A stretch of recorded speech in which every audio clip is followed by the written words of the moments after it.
Bienvenidos al curso de Apologética Católica, Método Padre Luis Toro. El tema de esta semana es Día del Señor, sábado o domingo. El domingo es observado por la mayoría de los cristianos del mundo como una conmemoración semanal de la resurrección de Jesucristo, quien, según la Biblia, resucitó el primer día de la semana. Domingo significa precisamente Día del Señor, día para adorar a Dios. Sin embargo, hoy en día, al consultar Internet sobre esta duda doctrinal, encontramos fuentes no confiables que tienden a confundir, pues sus autores evidentemente no son católicos. Los llamados sabatistas, principalmente los adventistas del séptimo día, aseguran tener la verdad, sin tomar en cuenta que las estadísticas por sí solas reflejan que la inmensa mayoría de los cristianos guarda el domingo, y sin profundizar en lo que la Biblia enseña sobre el cambio del sábado al domingo. Para los adventistas, su fundadora, Elena White, era una profetisa ungida por Dios y por eso creen que no pudo haberse equivocado respecto al sábado. Antes de entrar en materia, debemos aclarar dos cosas fundamentales. Primero, que San Pablo enseña que los cristianos de hoy no estamos obligados a cumplir los 10 mandamientos tal como fueron dados a Moisés en tablas de piedra en el Sinaí. Y segundo, el verdadero significado de la expresión ley perpetua. Comprender bien estos dos puntos es esencial para entender por qué el día sábado fue cambiado por el domingo, Día del Señor. Veamos primero la razón adventista. Ellos sostienen que no existe ninguna cita bíblica que ordene guardar el domingo, y que quien inventó ese día fue el emperador Constantino. Afirman que ellos guardan el sábado porque está sustentado en los 10 mandamientos, en Éxodo 20, versículo 8, donde Dios mismo dice: acuérdate del día de reposo para santificarlo. Su argumento es simple: si está en los mandamientos, hay que cumplirlo. Y por eso preguntan por qué la Iglesia Católica no lo hace si el día del Señor está allí, tal cual, en la ley. También citan Éxodo 31, versículo 12 en adelante, donde Dios ordena a los hijos de Israel guardar sus días de reposo por pacto perpetuo, interpretando esa expresión como para siempre, eternamente. Añaden Deuteronomio 5, versículo 12, y afirman que el propio Jesús guardaba el sábado con regularidad, sin quebrantar jamás la ley, apoyándose en el Evangelio de Juan, capítulo 15, versículo 10, donde Jesús dice que ha guardado los mandamientos de su Padre. Citan también el libro de Isaías, capítulo 66, versículo 22, donde se habla de adorar de sábado en sábado, y el Evangelio de Lucas, capítulo 4, versículo 16, donde Jesús entra a la sinagoga en día de reposo conforme a su costumbre. Finalmente, señalan que San Pablo se reunía en sábado, según Hechos 17, versículo 1, y que Hebreos 4, versículo 9, habla de un reposo para el pueblo de Dios. Incluso recuerdan que, cuando Jesús estaba en el sepulcro, las santas mujeres guardaron el sábado antes de ir a ungir su cuerpo, según Lucas 23, versículo 56. Ahora expongamos la razón católica. Antes de comenzar, tengamos presente 4 realidades. Primero, que los adventistas cuentan con numerosos pasajes que, leídos de forma aislada, parecen respaldar su postura. Segundo, que la Biblia sí llama pacto perpetuo a la observancia del sábado. Tercero, que ese mandato estaba efectivamente incluido en los 10 mandamientos. Y cuarto, que toda esta doctrina se desploma con la misma Biblia, porque con la venida de Cristo en el Nuevo Testamento, estas cosas cambiaron, lo acepten o no los hermanos separados. La cita clave para comprender este cambio es la carta a los Colosenses, capítulo 2, versículo 16, donde San Pablo, escribiendo al pueblo de Colosa, dice así: nadie os juzgue en comida o en bebida o en cuanto a días de fiesta, luna nueva o días de reposo, que todo lo cual es sombra de lo que ha de venir, pero el cuerpo es de Cristo. En otras palabras, Pablo está diciendo que nadie los venga a criticar por no respetar los días de fiesta del Antiguo Testamento, ni el día sábado, porque todo eso era solamente una sombra de lo que habría de venir con Cristo. Y si seguimos leyendo el mismo capítulo, en los versículos 8, 18 y 19, Pablo insiste en que nadie se deje engañar con teorías vacías conforme a los rudimentos del mundo, y que se mantengan unidos a Cristo, la cabeza. En ese mismo contexto, Pablo utiliza una expresión clave, anulando el acta de los decretos. Esa expresión se refiere precisamente a los 10 mandamientos de la ley de Dios dados a Moisés en tablas de piedra, los cuales, según Pablo, debían perecer. Los cristianos de hoy no cumplimos los 10 mandamientos del Antiguo Testamento tal cual fueron dados a Moisés, sino los que Cristo perfeccionó, según el Evangelio de Mateo, capítulo 5, versículo 17. Porque nosotros somos cristianos, no somos judíos. Aquí surge la objeción más fuerte de los hermanos adventistas. Si la Biblia llama pacto perpetuo a la observancia del sábado, y esa ley está dentro de los 10 mandamientos, ¿no debería seguir vigente para siempre? La respuesta es clave. La expresión ley perpetua o ley eterna en la Biblia no significa que esa ley debía permanecer en todos los tiempos, sino que debía durar mientras durase el antiguo pacto. Con la venida de Cristo se estrena un mejor pacto, tal como enseña la carta a los Hebreos, capítulo 7, versículo 22, cuando dice que Jesús es fiador de un mejor pacto. La comprobación bíblica de esto es sencilla. La circuncisión, en Génesis 17, versículo 13, también es llamada pacto perpetuo. Sin embargo, ningún cristiano hoy está circuncidado quirúrgicamente por mandato religioso. Del mismo modo, el rey David recibió la promesa de reinar perpetuamente sobre Israel, según el primer libro de Crónicas, capítulo 28, versículo 4, y sin embargo, David ya no reina físicamente sobre ningún trono terrenal, porque fue Cristo quien heredó su trono de manera definitiva y espiritual. Si perpetuo significara literalmente para siempre en sentido material, estas dos realidades seguirían vigentes hoy, y evidentemente no es así. La conclusión bíblica es clara. La expresión ley perpetua significa, mientras dure el antiguo pacto, no para todos los tiempos sin excepción.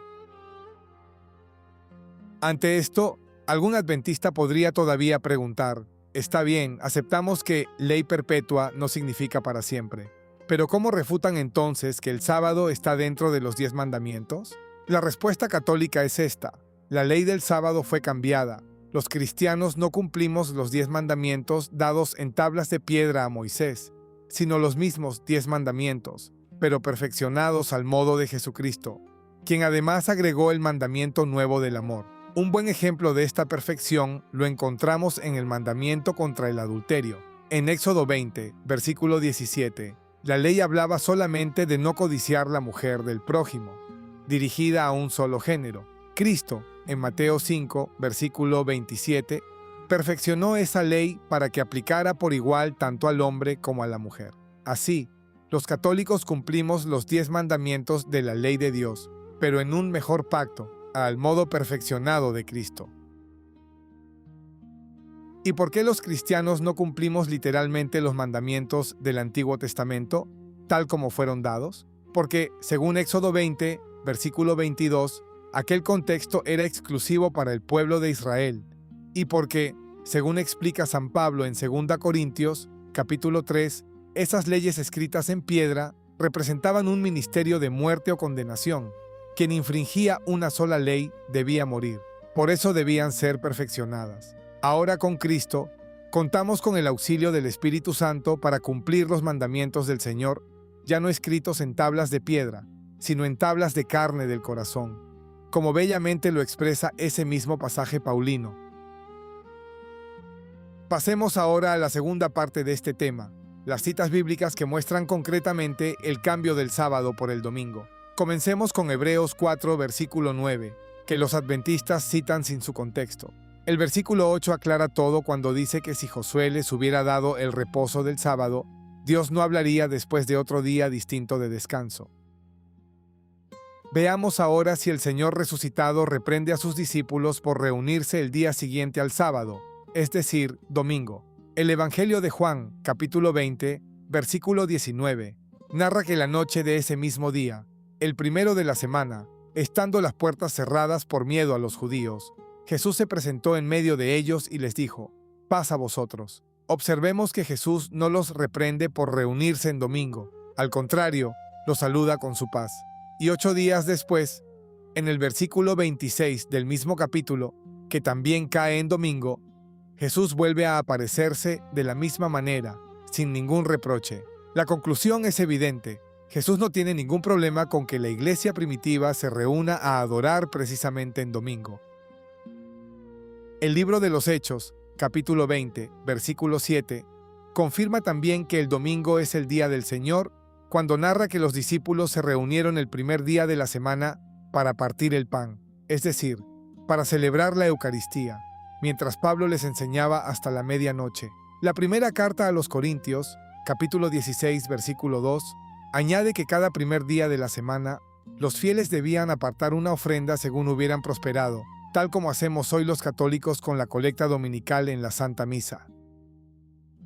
El libro del Apocalipsis, capítulo 1, versículo 10, es también decisivo. Allí San Juan, el primer apóstol en usar esta expresión, escribe: «Yo estaba en el Espíritu en el día del Señor», refiriéndose precisamente al domingo.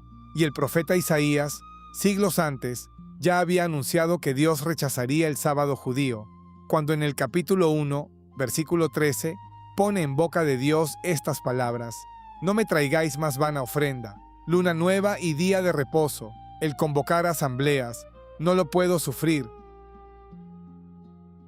¿Y qué responder cuando un hermano adventista asegura que el propio Jesús se llamó Señor del sábado?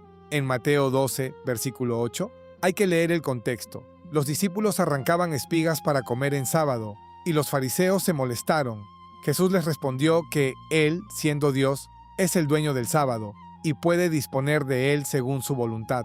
De hecho, el Evangelio de Lucas, capítulo 14, muestra a Jesús sanando a un enfermo precisamente en día sábado, preguntando a los fariseos: ¿es lícito sanar en el día sábado? Y añadiendo que cualquiera de ellos rescataría a su animal si cayera en un pozo, aunque fuera sábado. Y en cuanto a que San Pablo se reunía 3 sábados seguidos en la sinagoga, según Hechos 17, el contexto muestra que Pablo iba precisamente a predicarles a los judíos sobre Cristo desde las escrituras que ellos ya conocían, no porque estuviera obligado a santificar el sábado como precepto religioso permanente. Como conclusión general, los hermanos separados, aunque se les muestre la verdad con la propia Biblia, difícilmente aceptan la sana doctrina católica, tal como el propio San Pablo lo profetizó en 2 Timoteo, capítulo 4, versículo 3, cuando advirtió que vendría un tiempo en que los hombres no soportarían la sana doctrina, sino que buscarían maestros a su gusto. No existe ninguna cita bíblica que exprese literalmente que los discípulos hayan guardado el sábado en lugar del domingo. Curiosamente, los adventistas tampoco cumplen el año sabático judío, que ordenaba dejar descansar la tierra cada 7 años, según Levítico 25, una inconsistencia notable si en verdad creen que todas las leyes del sábado deben cumplirse al pie de la letra. Por último, conviene conocer brevemente el origen de esta doctrina adventista. Su fundadora, Elena White, comenzó a tener visiones tras recibir un fuerte golpe en la cabeza cuando era niña, y a lo largo de su vida tuvo cerca de 2000 visiones y sueños proféticos. Sin embargo, varias de sus profecías fracasaron rotundamente. En un congreso de 1856, afirmó que algunas personas presentes vivirían para ver el regreso de Cristo sin morir, y todas ellas ya han fallecido. También sostuvo que la purificación del santuario celestial habría comenzado un 22 de octubre de 1844, contradiciendo la carta a los Hebreos, capítulo 1, versículo 3, que enseña que Cristo ya había realizado esa purificación antes de sentarse a la derecha del Padre. Elena White también hizo afirmaciones extrañas y sin ningún fundamento científico ni bíblico, atribuyendo el cáncer al consumo de carne y asegurando que el uso de pelucas y trenzas artificiales podía causar locura. Todo esto nos ayuda a comprender por qué la Iglesia Católica no puede aceptar como palabra profética inspirada por Dios la doctrina de una persona cuyas visiones fracasaron reiteradamente y contradijeron la propia Escritura.